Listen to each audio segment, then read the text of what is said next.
makikita po natin dito sa aming login page na meron po tayo dito verify human. Para ma-verify po at ma-secure na tao lang yung naglalagin at hindi po siya bot.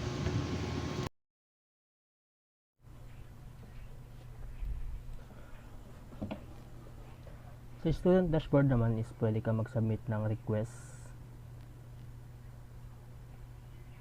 And then, pwede ka mag-schedule ng appointment and report cases. Dito ka magta-type ng case na gusto mong i-appoint sa counselor.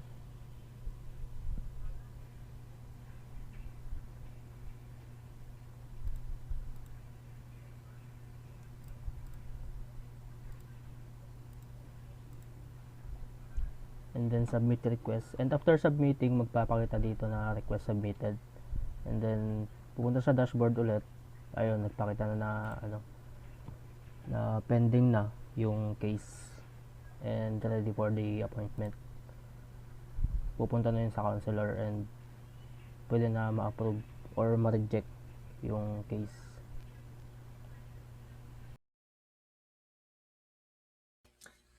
So, ito yung dashboard ng counselor. Dito natin makikita yung yung request case ng mga student. For example, ito, i-appoint natin yung date.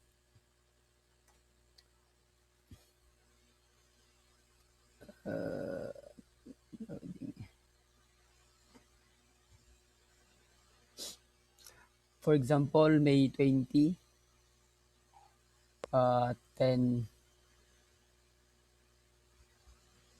10:30 a.m. Then,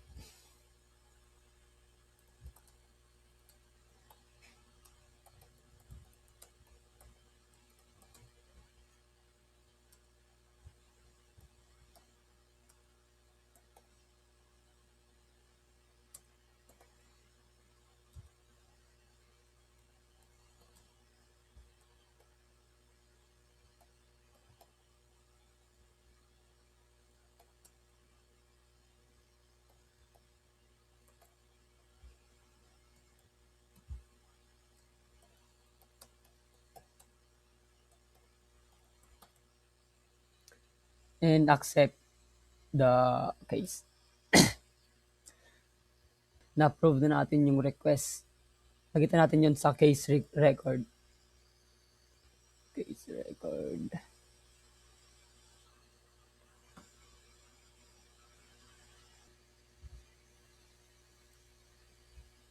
And then, ito na yung na-approve natin na case kanina. And that's it.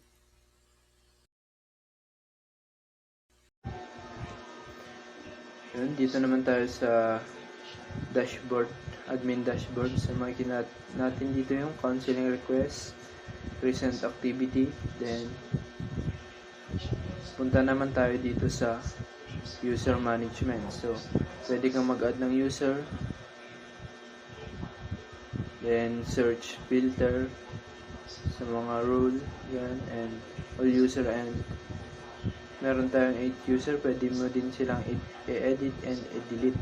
So, and punta naman tayo dito sa reports, filter records, then result for records. So, dito naman po sa activity log, makita natin dito yung mga ginagawa ng ating mga user. Then, for example, try natin mag-search ng djgmail.com. So, filter, then ang magpapakita lang po is yung ginawa ni DJ.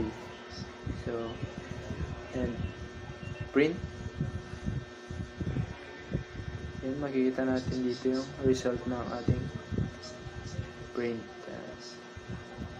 na lahat ay kay DJ. So, dito naman po tayo sa backup and restore. So, pwede mong i-download yung backup file mo dito sa MySQL. Then, log out.